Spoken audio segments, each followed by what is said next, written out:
TV9. Alhamdulillah, kalau korang nak tengok Sembang Viral, kau tengok 7.30 malam. 10 minit aja, kita sembang-sembang dan mungkin mendapat manfaat. Okey, Rizky kata, Waalaikumsalam, selamat malam Datuk. Waalaikumsalam, Assalamualaikum. Okey, baik. Kalau korang boleh share dengan kawan-kawan korang, ajak dia orang join dengan aku malam ni. Datuk Ustaz Kazim Ilyas dan juga Ali Putih.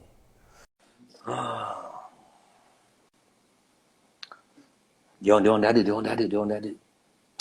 Kejap. Assalamualaikum warahmatullahi wabarakatuh. Waalaikumsalam warahmatullahi wabarakatuh. Apa khabar Datuk Kazim dan juga Datuk Rosyam? Sihat? Alhamdulillah. Alhamdulillah, syukur. Datuk. Ya. Oh, makin berseri-seri muka Datuk, Datuk. Ya, janggut hitam ke. Yang tu janggut putih dah. Lupa nak hitam kan Datuk. Dah tua Tok. Dah tua. Kita sebaya. Bayar Tok Datuk dah makan Tok? Belum lagi. Waduh, sedih lah baru ni tengok Datuk dia dengkok-dengkok pakai tongkat tu. Alhamdulillah. Kenapa tu? Malam ni insya-Allah ada perubatan lagi. Okey. Lepas habis live kita ni, saya ada buat perubatan insya-Allah malam ni. Ada sahabat datang tolong tengok macam mana. Alhamdulillah Tok. Alhamdulillah. Mana si Ali ni Tok dah hilang? Ali mana Apa? pula?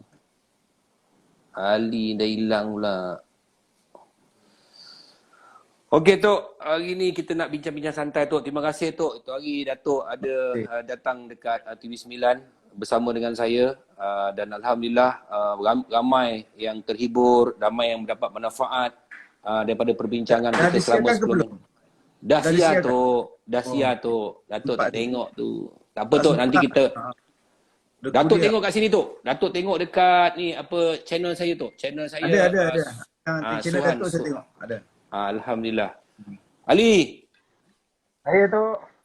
Dia okey Ali Ya, alhamdulillah macam ni lah. Yalah. Allah. Kita nak bincang pada hari ni Tok, beratnya ujian lah Tok kan. Sebenarnya ujian ni Tok, ada orang kata kita cari benda yang mendatang. Ada kata ujian tu daripada Allah Subhanahu Wa Taala. Mana satu yang betul ni Tok? Allah ujilah wala nabluwannakum bisyai'in minal khaufi wal ju'.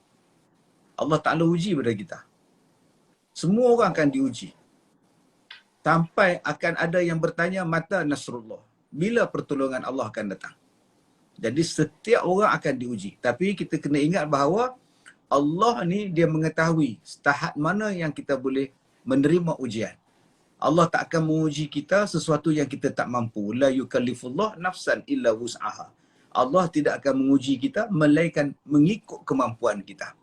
Jadi jangan kita kata teruknya ujian aku dah. Allah tahu engkau boleh hadapi dia. Jadi hadapilah dengan baik. Jangan putus asa. InsyaAllah. Ada orang kata tu ujian ni ada hikmah di sebaliknya tu. Betul ke tu? Ya, la'allakum tarji'un. La'allahum yarji'un. Berapa kali ayat itu diulang dalam Al-Quran supaya kamu balik pada Allah. Ada dua sebab Allah Ta'ala datangkan ujian pada kita. Yang pertama sekali ialah supaya kita ini balik kepada Allah. Yang kedua supaya kita bertaubat kepada Allah. Maka Allah datangkan kepada kita satu-satu ujian. Ujian ni kita sebut sebagai fitnah pun boleh, kita sebut sebagai balak pun boleh. Ujian ialah sesuatu yang datang kepada kita berbentuk kesedihan, berbentuk kepayahan, berbentuk keletihan. Dan juga ujian berbentuk kesenangan dan kemewahan. Dia berbeza dengan musibah. Musibah tu sedih, takut, payah, sakit. Itu musibah. Dia tak ada kesenangan, keseronokan. Jadi ujian ni dia ada dua. Satu yang kita tak mau, satu yang kita nak. Misalnya Datuk Rosyam nak, Allah Ta'ala bagi dengan wajah handsome contoh dia. Itu ujian tu. Contoh untuk Datuk Rosyam. Nak tengok Datuk Rosyam ni Allah uji dengan kaya. Siapa Kau dengar tu Li. Ustaz cakap aku handsome tau. Selama ni kau kutuk aku tak handsome. Hero Saya Malaya. memang peminat tu. Daripada muda-muda lagi memang saya dah minat tu. Hero Malaya orang cakap. Hero Malaya. Hati kau Habis keras. tu, Tok, habis tu maknanya kecantikan, kekacakan, harta, kekayaan Kemewahan. tu pun ujian ke tu? Itu adalah ujian untuk dia juga. Sebab Allah nak tengok dia sabar ke, dia sombong ke, dia ingat pada Allah ke, dia syukur ke tidak. Itu nama dia ujian. Sebab itu anak-anak pun ujian untuk kita. Ui, anak-anak pun ujian tu. Anak pun ujian, nak tengok kita mampu tak didik dia, boleh ajar ke dia tidak, sombong ke tidak dengan anak, riak ke tidak dengan kebijaksanaan anak kita. Itu pun ujian. Jadi ujian jangan kita sebut bahawa kesedihan, perkara yang menyentuh hati, itu ujian. Ujian juga. Tetapi berbeza dengan musibah. Musibah ni maknanya tidak ada kemewahan, tidak ada kesenangan. Musibah tu memang Allah turunkan sebagai satu bentuk musibah untuk kita. Oh, macam COVID semalam, COVID sekarang ni Tok kan. Ini kira macam musibah tu. Kita nak kata musibah, ujian, bala pun semua boleh lah. Tapi ingat, tujuan dia ialah untuk kita taubat. Kita bertaubat kepada Allah. Sebab tu kita sebut allazina idza asabatuhum musibah qalu inna lillahi wa inna ilaihi raji'un. Supaya kamu balik kepada Allah. Taubat maknanya stop perkara maksiat. Yang kedua, balik kepada Allah. Balik kepada hukum hakam Allah. Balik kepada Islam. Itu tujuan Allah Ta'ala datangkan sesuatu ujian atau musibah pada kita. Tok, tapi ada orang tu dapat ujian, lepas tu disalahkan Allah tu. Sebab dia tak faham. Sebab dia tak faham yang dia tu makhluk. Kita adalah makhluk. Nama pun hamba Allah. Allah berhak nak uji kita. Sebab Allah Ta'ala sebut dah. Jangan sangka kau boleh masuk syurga melainkan selepas kau diuji. Allah sebut dalam Quran tu. Am hasibtum an tadkhulul jannah walamma ya'tikum mathalul ladzina khalu min qablikum massathumul ba'sa wad-dharra.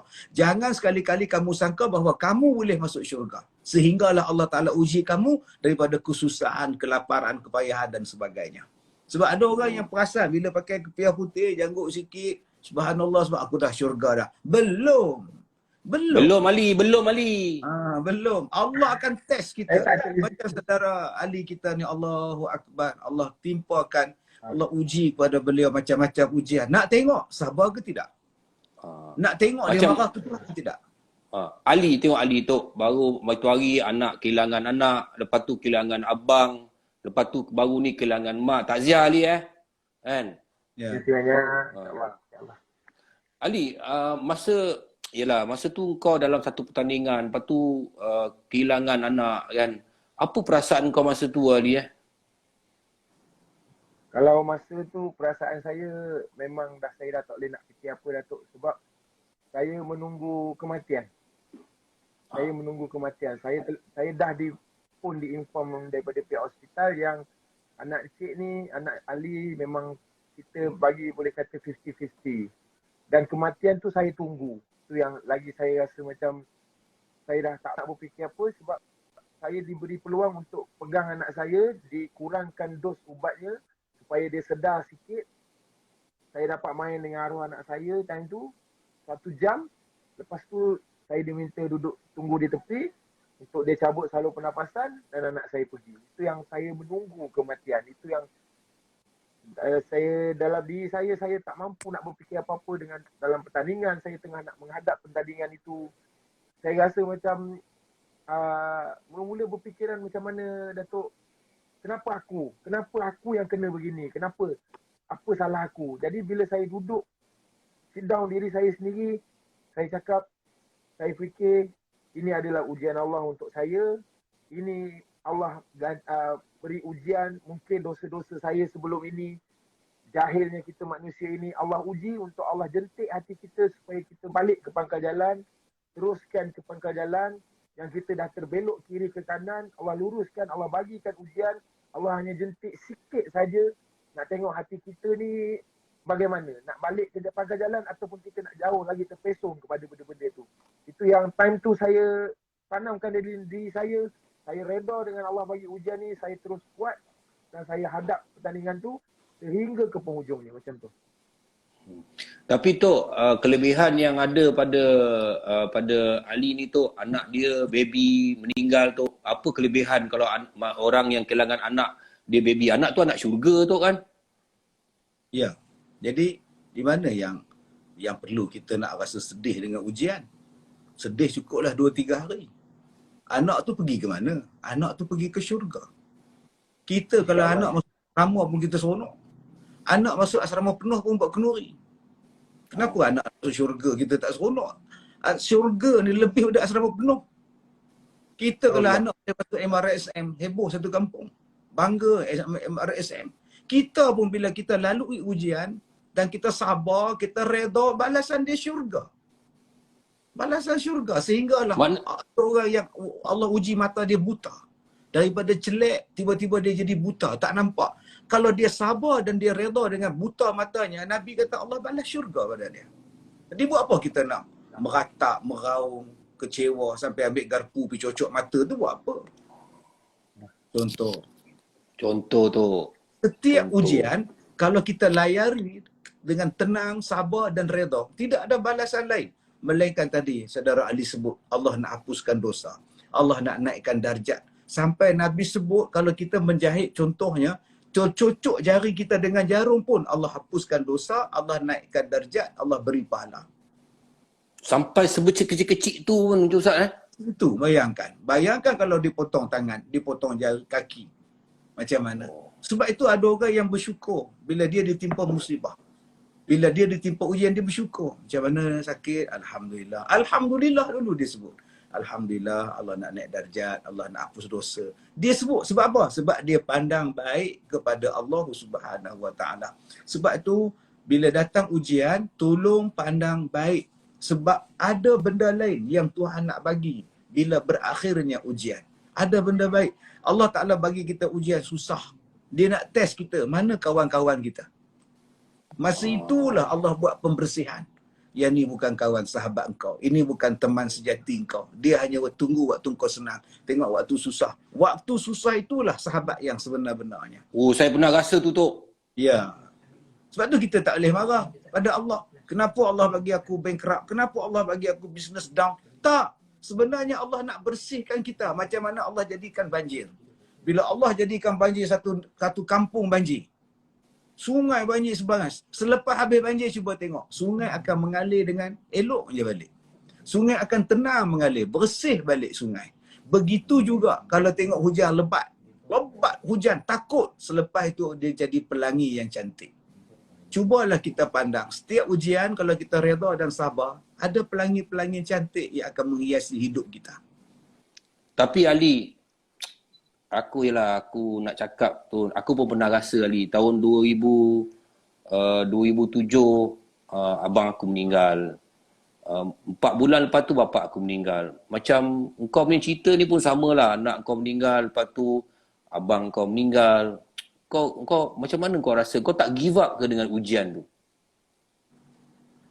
Kalau kata nak give up tu, dah kategori nak hampir give up. Tapi Alhamdulillah tu, saya bila terjadinya sesuatu pada saya yang begini, saya di secara automatiknya, wallahualam, saya dihadirkan ke dalam kehidupan saya pada ketika mula-mula terjadi tu adalah ustaz-ustaz, ulama-ulama yang berhampiran, yang datang untuk memberi semangat kepada saya, yang memberi kata-kata semangat, memberikan mutiara-mutiara kata daripada mereka-mereka, dan saya dipermudahkan untuk berjumpa dengan ustaz-ustaz yang situ, di mana sampai tahap saya dapat duduk bersama dengan Habib Ali menceritakan kejadian yang jadi pada saya, dan tidak ada satu orang pun yang melecehkan saya. Contoh macam, itulah kau banyak dosa, kan Allah dah bagi kau, itu Allah dah kena. Tak ada. Saya hanya diberi kata, Ali, dia kata ingat ini ujian Allah. Dia kata, Allah uji, tanda Allah sayang, kata dia. Jadi bila lepas arwah anak saya meninggal, saya masih ingat lagi, dikubur time tutup, dikubur. Arwah abang pegang saya, tepi kubur arwah anak saya. Dia cakap, Li, kau jadi bapak yang kuat, dia cakap. Aku ada kat sini, kata dia. Tapi saya dapat semangat tu. Lepas 3 bulan, saya hantar pula arwah abang saya berhampiran dengan kubur anak saya. Pada selang 3 bulan, saya hantar jenazah dia ke situ. Yang dia kata dengan saya 3 bulan sebelum tu. Jadi saya terus betul-betul down. Betul-betul down. Sebab saya masih bersama dia untuk mencari rezeki untuk keluarga. Sebab saya dengan arwah abang kita, walaupun kita dah kahwin apa semua, kita ada satu sifat, kita masih ada mak yang perlu kita tanggung. Dan selepas kemudian arwah abang, saya down betul-betul dan saya fikir balik, saya masih ada mak yang perlu saya uruskan sehabis baik. Sebaik mungkin dengan sakit yang ditanggungnya, saya perlu bersama dengan ibu saya untuk sehabis baik bakti saya pada mak saya. Jadi kata-kata semangat daripada kawan-kawan, terutama ustaz-ustaz yang saya tak tahu mana tiba-tiba datang ke rumah. Dia kata, Ali ada ustaz nak datang ke rumah sini. Sampai daripada Melaka, ustaz daripada madrasah datang ke rumah untuk berjumpa saya. Cakap, ya Allah, ya Tuhanku, ini nikmat apa yang cuba kau bagi pada aku, yang kau hadirkan orang-orang yang selama ini aku tak mimpi berhampiran dengan aku. Time tu saya fikir. Jadi ujian yang saya lalui ini, saya cakap kalau saya tak reda benda ini, takkan boleh jadi begini. Jadi Ustaz dia cakap, Ali, reda itu adalah satu benda yang paling besar, dia kata. Kalau kita reda sebab apa pun yang terjadi dalam dunia ini semua kehendak Allah. Kalau kita menafikannya, ibarat kita tak suka dengan Allah. Kita menidakkan apa yang Allah bagi ujian kepada kita. Allah bagi ujian tu makna Allah jentik hati kita. Jadi saya fikirkan balik dengan jadinya begitu, saya perlu luruskan sab saya, keluarga saya yang saya perlu tekankan untuk jaga mereka sehingga akhir hayat arwah mak saya. Time tu yang mula-mula yang terjadi tu. Ustaz. Ya. Ustaz ni kalau di sebalik wajah yang handsome, tadi Ustaz dah puji saya. Saya pujilah Ustaz. Ini jujur, ini ikhlas. Aku belum lagi. Kau sabar, jangan. Pujian ni Ali jangan diminta. Allahu Akbar. Pujian jangan diminta. Di sebalik Datuk yang handsome ni, kalau bagi ceramah memang dengan gelak ketawa. Tapi sebenarnya kadang-kadang ada saya dengar cerita masa bagi ceramah dalam gelak ketawa tu sebenarnya Ustaz Datuk tengah mengalami kesakitan. Dan ada saya dengar Datuk pun kena sihir. Orang agama macam ni pun orang nak sihir. Ada jumpa jarum berkarat dalam perut. Ni betul ke cerita ni? Apa ni, Tok? Saya daripada umur 8 bulan, saya dah tak ada ayah, Datuk. Umur saya 8 bulan.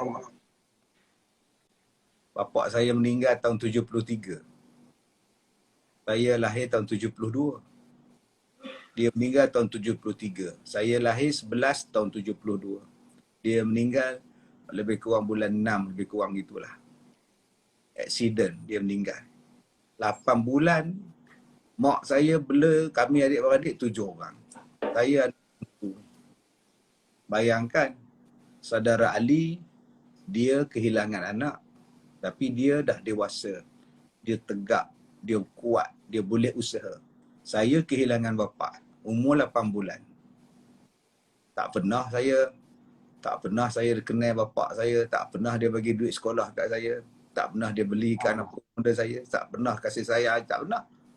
Sebab tu bila hidup saya datang macam-macam ujian, saya redha sebab daripada kecil Allah uji saya. Tapi saya pandang baik dengan Allah. Bila Allah ambil bapa saya umur saya 8 bulan, saya pandang baik dengan Tuhan. Saya syukur pada Allah. Sekurang-kurangnya saya tak ada dosa dahaka pada bapa saya. Saya tak ada dosa dahaka pada dia, dosa tengking dia, dosa lawan dia. Saya tak pernah kecil hati dengan dia, tak pernah. Alhamdulillah, syukur. Mudah-mudahan Allah jumpakan saya balik dengan dia dalam syurga. Amin. Itu target. InsyaAllah. Itu target saya. Bila dapat ujian, Datuk, itu target. Saya pernah ceramah, pack kencing, beg air kencing, kantung kencing tu bergantung kat badan saya. Orang tak tahu. Saya pakai jubah. Benda tu dalam beg, dalam jubah saya. Sebab saya tak boleh buang kecil. Tak boleh buang. Jadi doktor tebuk saluran dia. Sakit. Tapi saya tetap saya. Sebab saya tak nak orang tahu bahawa saya ada masalah. Saya tetap kuliah. Saya tetap bagi orang suka. Saya bagi orang seronok. Kemudian saya balik. Saya lepas habis ceramah, saya balik ke hotel ke, balik ke Ipoh ke. Saya tak tidur. Saya tak tidur 24 jam. Sedangkan orang yang dengar ceramah saya tu, lena tidur dia. Tapi saya dah berapa bulan, berapa tahun dah Datuk, saya tak pernah tidur malam. Tadi saya sebut dalam live saya tadi, saya tak pernah rasa nikmat tidur. Tak pernah rasa nikmat mimpi. Tadi ada sahabat saya, Tuan Guru Ustaz Sofi Arsyad datang. Saya kata, Datuk, Ustaz, saya lupa dah mimpi tu rasa macam mana. Saya tak pernah rasa mimpi. Tapi saya tak pernah marah pada Tuhan. Itu ujian untuk saya. Sebab saya tahu saya banyak dosa. Tuhan suruh saya semayang, Tuhan suruh saya baca Quran, Tuhan suruh saya isi malam tu dengan zikir, dengan taubat. Mungkin Allah nak ambil saya, Allah suruh saya buat begitu. Terima kasih pada Tuhan. Kalaulah saya tidur, mungkin saya tak bangun semayang. Jadi begitu yang saya letakkan, Datuk. Bila datang satu-satu ujian untuk saya tak boleh pandang buruk pada Tuhan. Kenapa Allah tak bagi aku tidur? Kenapa Allah tak bagi aku nikmat tidur? 24 jam aku tak tidur. Kenapa? Saya tak pernah tanya. Saya syukur pada Allah. Walaupun saya tak tidur malam, tapi saya boleh bekerja di siang hari. Saya tak pening kepala. Saya tak ada letih. Saya tak penat. Kekuatan tu ada. Jadi, kita sentiasa kena pandang baik. Mudah-mudahan Allah istiqamahkan saya dengan perasaan begitu. Minta pada Allah sampai mati. Saya tetap istiqamah. Saya tak nak memburukkan Allah. Kalau Allah timpakan saya dengan satu-satu ujian. Itu yang saya pegang, Datuk. Baik, terima kasih. Okey, korang yang tengah tengok live aku dengan Ustaz Kazim, Datuk Ustaz Kazim dan juga Ali Putih ni juga, siapa-siapa yang bagi saya soalan-soalan yang baik punya kan, soalan yang baik punya akan dapat apa ni, inilah. Dalam beg ni macam-macam ada ni tu. Ni paling penting tu. Ni. Ni tu. Allah. Penting. Ini kalau anak nakal kena kat ni tu. Kena tu kan. Ni tu.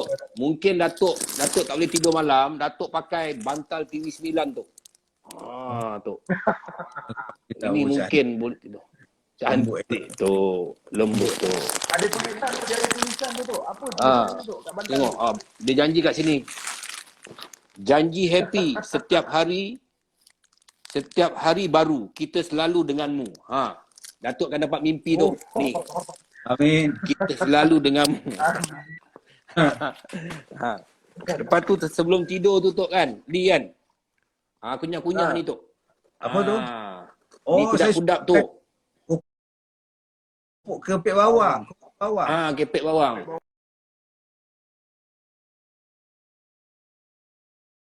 Syoknya bersantai melayan mata, telinga mendengar, mulut mengunyah.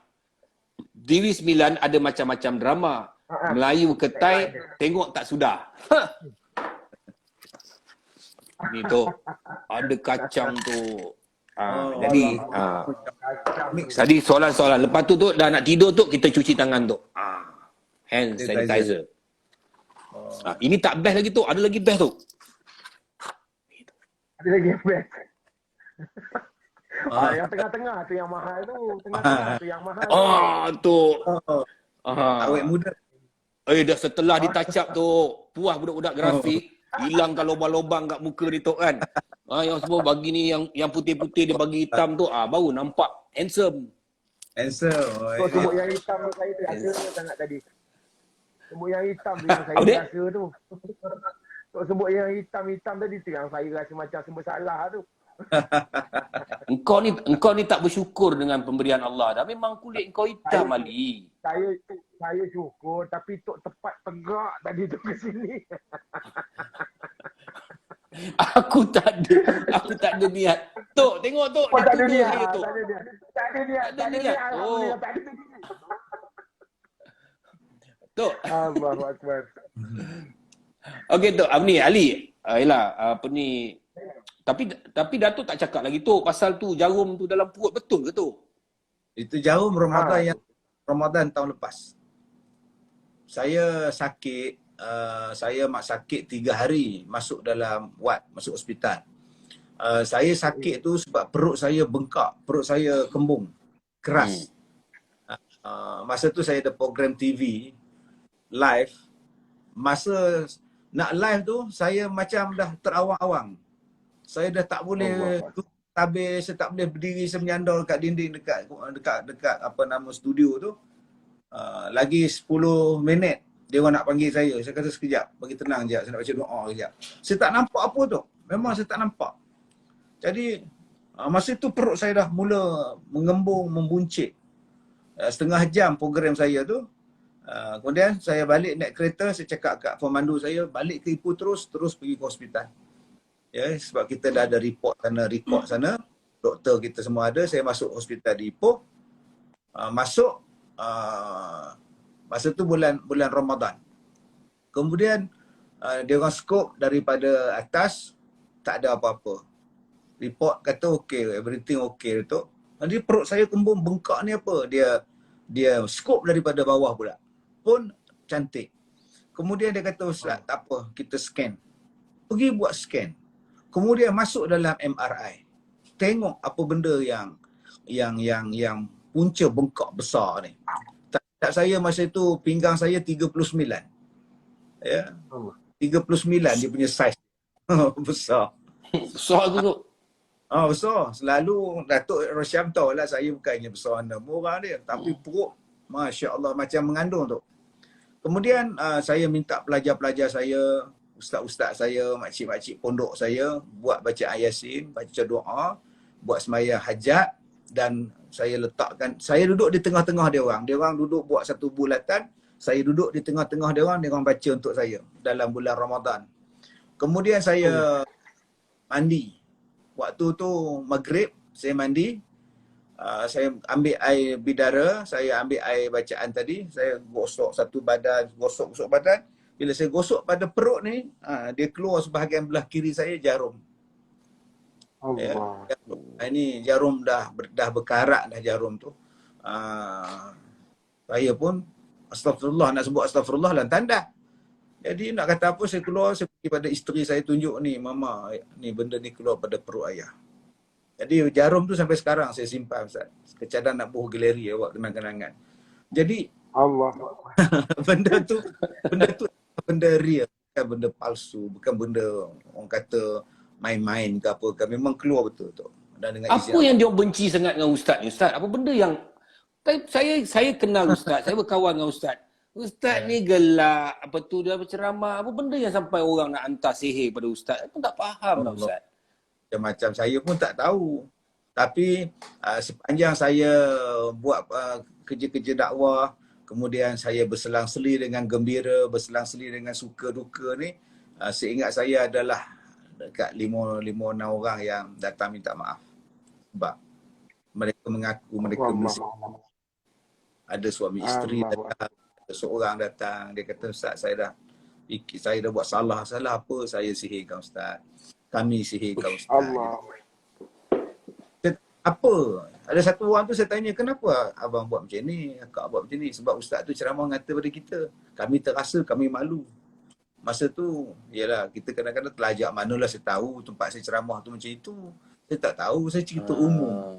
Jadi bila cerita umum, orang pakat tengok dia orang. Sebab benda tu mungkin berlaku pada dia orang. Orang kata, Ustaz Kazim dah tibai dah.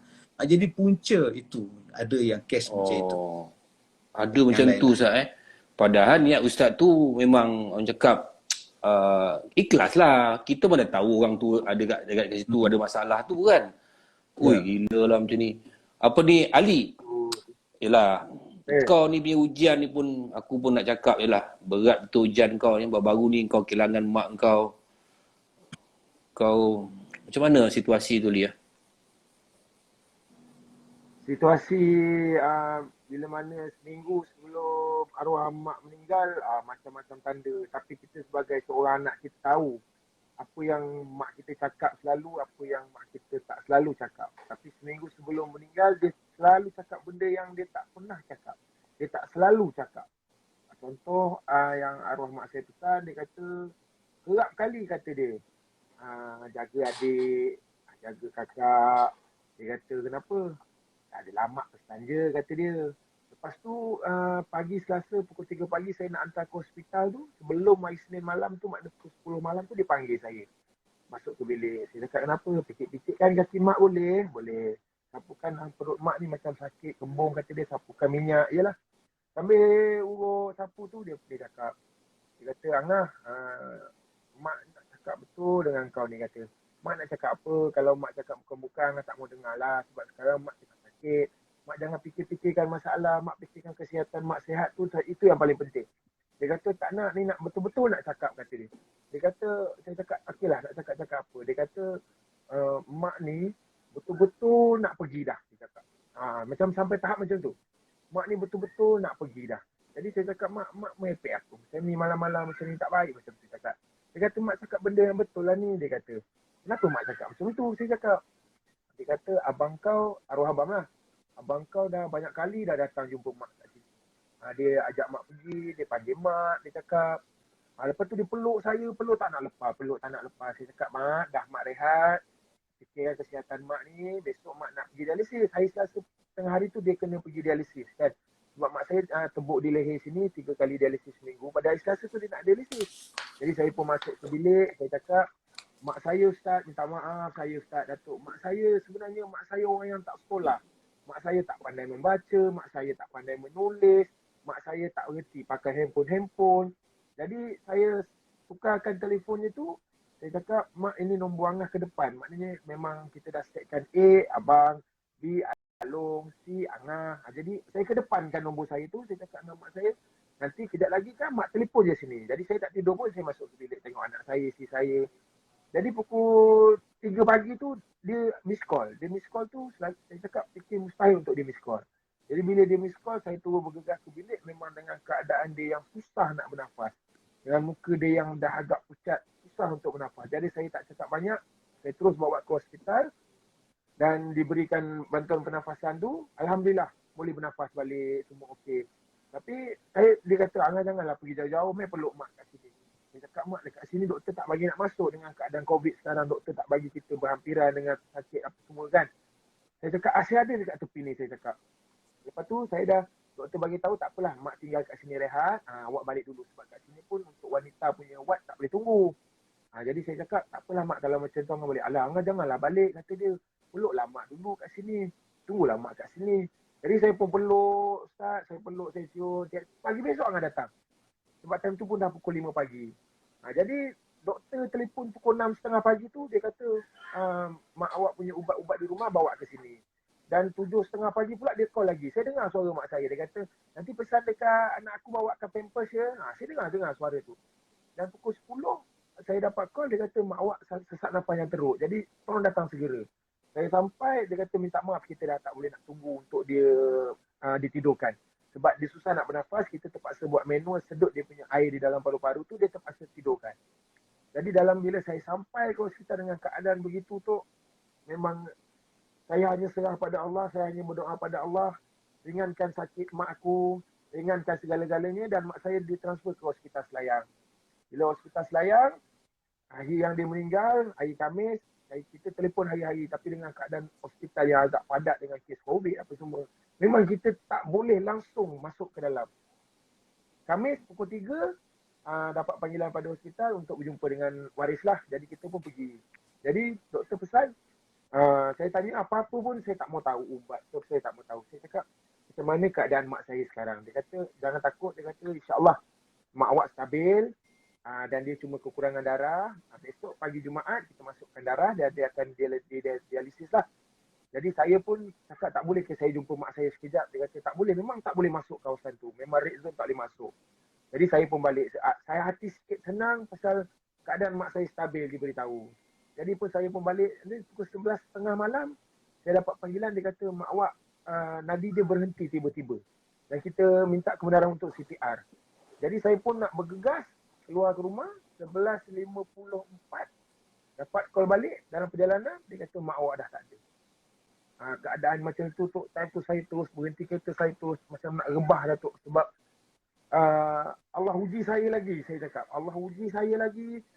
Mak saya pergi tengah time begini, mak saya pergi.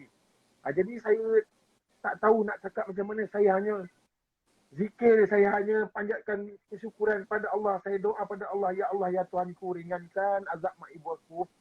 Berikan kesempatan pada ibu aku, ya Allah, ya Tuhanku. Segala-gala dosanya aku sebagai anak tak apa, aku yang tanggung. Berilah pada aku. Sampai begitu tu. Tapi bila saya pergi ke hospital, saya nak melangkah naik ke tingkat 10 tu, saya macam tak boleh betul. Sebab saya bukannya nak tengok mak saya nak tengok jenazah mak saya. Jadi bila saya naik ke atas, saya berjalan dekat lorong, ada satu, katakan panjang-panjang, banyak, ada satu yang bertutup keliling. Saya terus tak pandang kiri kanan, saya terus pergi ke kaunter. Saya cakap, mana jenazah mak saya? Dia kata yang tadi tu. Saya tak mampu tu untuk melangkah pergi ke situ untuk selak kain tu. Jadi saya kuatkan semangat, saya cakap, ya Allah, ya Tuhanku, ya Allah, ya Tuhanku. Saya cakap, bila saya masuk, Allah pemudahkan urusan saya. Biasaan bila dah jadi kes begini untuk membawa balik jenazah tu agak susah di hospital.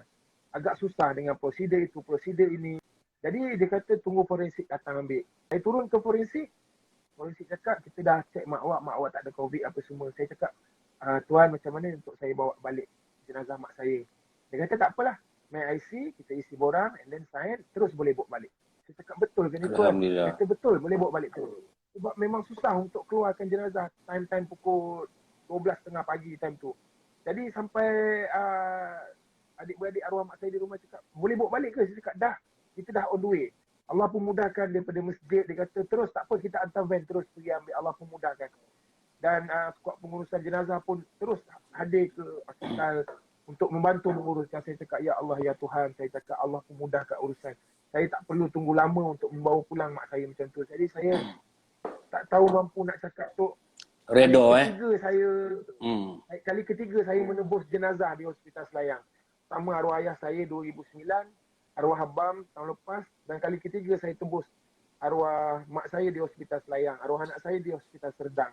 Tu saya rasa macam, ya Allah, ya Tuhanku, ujian apa yang kau beri pada aku ini? Tak apa, aku reda ya Allah, aku reda. Dengan kejadian yang begini, kau berikan pada aku reda. Aku tak mampu untuk melawan takdirmu ya Allah. Saya cakap begitu je tu. Itu yang saya jadikan kekuatan. Dan saya ingat pesan mak saya, dia cakap, mak nak jumpa abang. Saya pun tanam, ya Allah, ya Tuhanku, kau temukanlah mak aku bersama arwah abang aku di sana ya Allah. Dia terlalu rindu pada Allah, pada dia ya Allah. Itu yang saya berdoa. Allah pemudahkan urusannya. Alhamdulillah, syukur. Tentu tu. Alhamdulillah. Yalah, itulah ujian, ujian yang dilalui oleh Ali. Yalah, kadang kita tak berada di tempat Ali, mungkin orang tak rasa, tapi macam Datuk cakap tadi, segala ujian yang Allah bagi ni ada hikmah di sebaliknya, kan? Tapi Datuk, tadi Datuk cakap pasal sihir sampai orang tu datang jumpa Datuk, dia minta maaf. Lepas tu ada sahabat kita ni tu, dekat dalam ni dia bagi mesej, nama dia Naz 75. Assalamualaikum Datuk Ustaz Kazim. Saya nak bertanya, bagaimanakah pula anak kandung sendiri yang telah menyihir dan menghantar benda-benda syirik kepada ibu kandung sendiri tu, Ustaz? Allah. Betul berlaku. Ini ujian kepada dia, ujian kepada mak dia, kan? Kalau betul perbuatan tu berlaku, sahih berlaku, banyak dosa zianah tu. Dosa syirik satu. Dosa melakukan sihir satu. Dosa derhaka pada mak bapak satu. Banyak tu. Ya. Dahlah itu termasuk dalam 7 dosa-dosa besar. Begitu juga derhaka itu termasuk dalam dosa-dosa besar.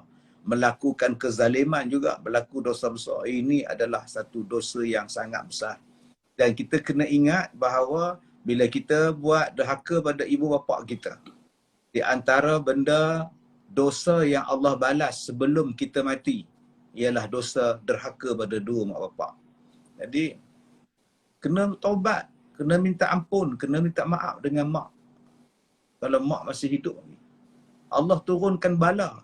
Yang dosa-dosa lain mungkin Allah simpan di dalam kubur balasan dia. Mungkin Allah simpan balasan dia di hari kiamat. Tapi dosa mak bapak dalam dunia Allah balas. Jadi kalau rasa nak, silakanlah buat. Kalau dah rasa hebat nak buat zalim, sejahat mana pun ibu kita, seteruk mana pun ibu kita, dia ibu kita. Apa hak kita nak sihirkan dia? Tapi dia tak jaga saya, Ustaz. Dia zalim pada saya, Ustaz. Dia buat naya pada saya, Ustaz. Daripada kecil dia suka bully, dera saya. Itu dosa dia dengan Tuhan, dosa dia dengan awak. Tapi awak jangan buat dosa dengan dia. Wabil ini ihsanah. Berbuat baik kepada mak bapak kamu walaupun dia pernah buat zalim pada kita. Jadi jangan kita membalas kezaliman dengan kezaliman. Tapi tu kadang-kadang ialah ujian-ujian datang dalam hidup kita ni ada banyak. Ialah kita macam Ustaz cakap, reda lah, betul lah Ustaz, kan? Tapi boleh tak kita sebagai manusia hamba Allah ni Ustaz, kita mengeluh Ustaz dengan ujian? Baik, kita nak mengeluh ialah mengeluh sebab apa? Sebab apa yang kita rasa sedih? Sebab kita merasakan benda tu kita punya. Bila hilang, bila tak ada, bila rosak, sebab tu kita rasa sedih, kita mengeluh. Padahal sebenarnya kita tak ada apa-apa. Diri kita ni pun bukan kita punya. Kalau Allah nak ambil balik, kalau Allah nak hilangkan, apa yang perlu kita nak sedih? Sabar je lah. Jangan jadi bangga dengan apa yang kita ada. Yang kita ada ni bukan kita punya, Allah punya. Bila kita bangga, bila kita terlalu cinta, bila kita terlalu sangat mengharap kepada dia, bila hilang daripada kita, bila kita ditimpa sesuatu musibah tentang benda yang kita sayang tadi, sebab tu kita down. Kita mula mengeluh. Silap betul lah. Kalau aku tak pergi pun tak apa. Kalau aku tak buat pun tak apa. Kalau itu yang dibenci. Ada beberapa kalau. Ada kalau yang bagus.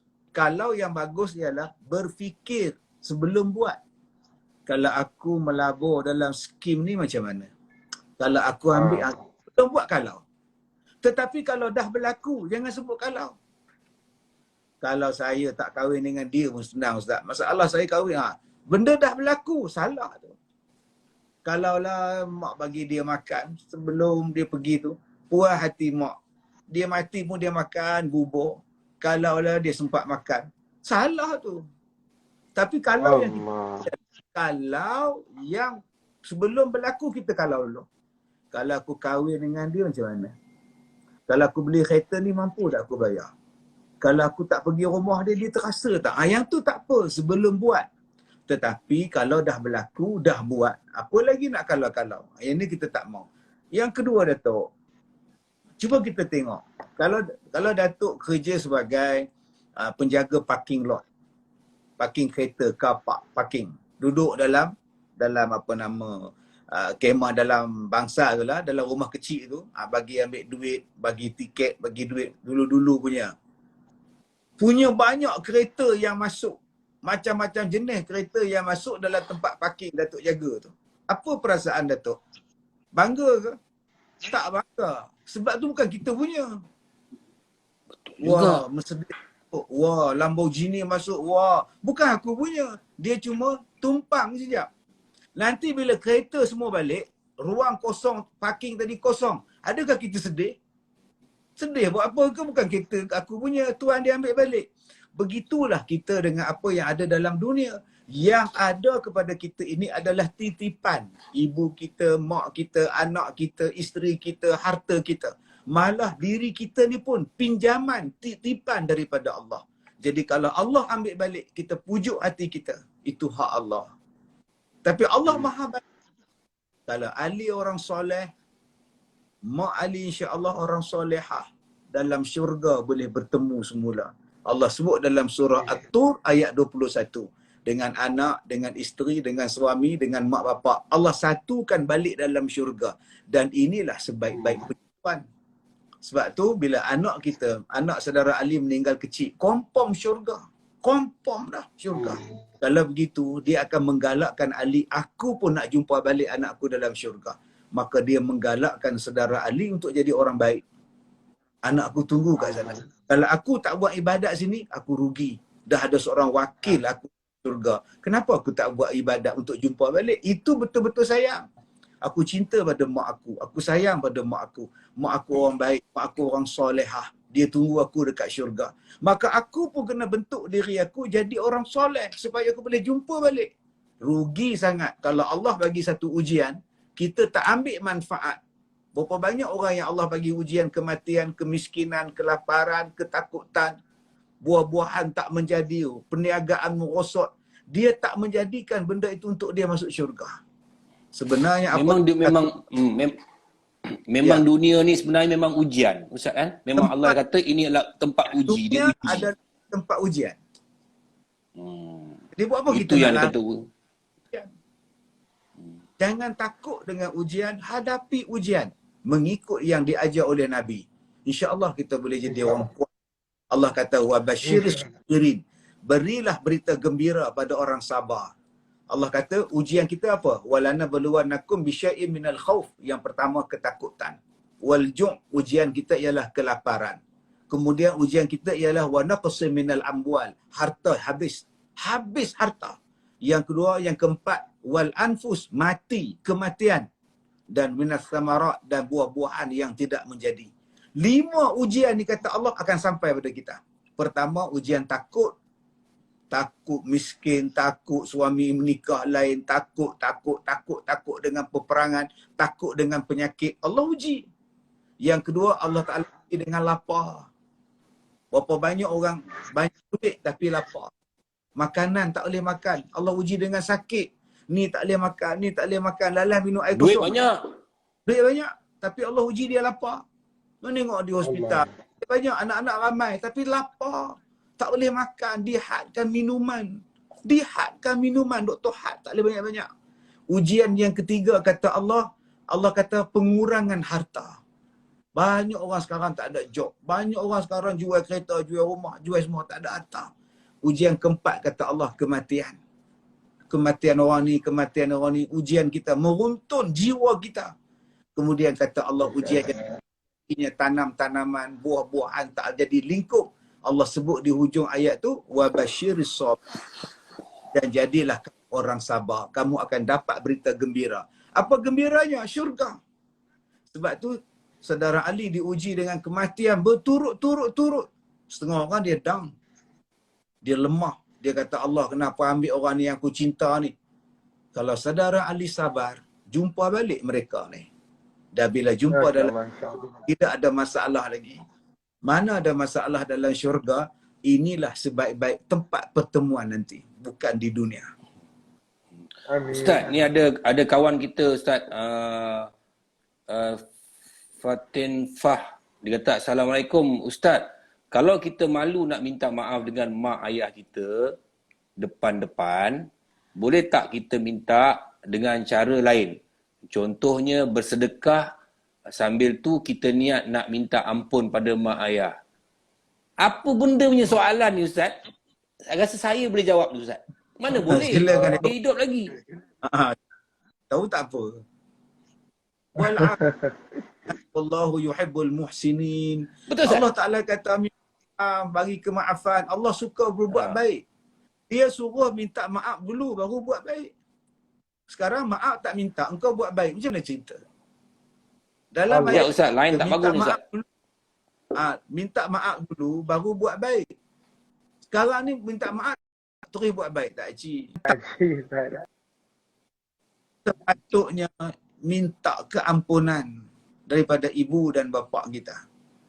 Ya, minta dulu ampun. Hidup kita tak berkat kalau mak pak tak ampun kita. Tak diterima ibadat kita. Dahaka ni tuan-tuan tak cium bau syurga. Walam yajidna rihaha. Nabi sebut orang yang dahaka pada mak bapak takkan cium bau syurga. Allah.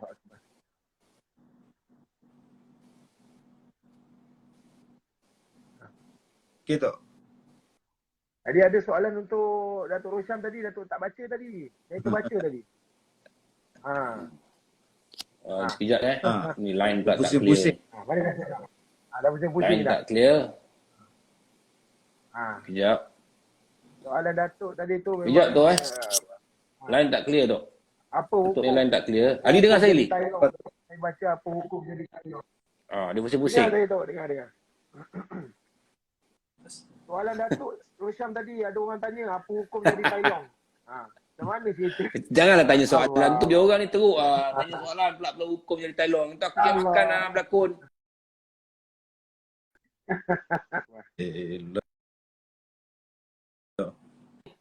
Kasih